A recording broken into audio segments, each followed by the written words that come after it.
Hey everyone, and welcome back to another video. And in this video, I'm going to show you how to force restart your Nintendo Switch 2.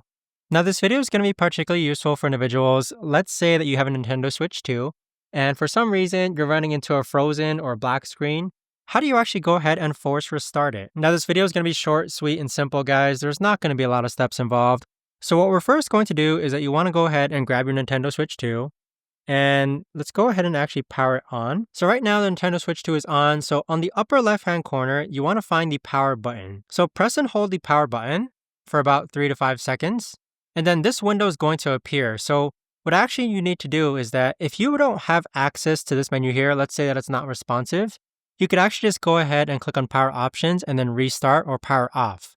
But if that doesn't work, what you can do is that you could actually go ahead, let's go ahead and press and hold the power button again. This menu is going to appear, but continue holding the power button this time until it shuts off. And as you can see, it's now gone ahead and shut off. So the force restart has happened. Go ahead and repower it back on. And there you have it. But that right there, guys, is the best and easiest way that I know of to actually go ahead and force restart your Nintendo Switch 2.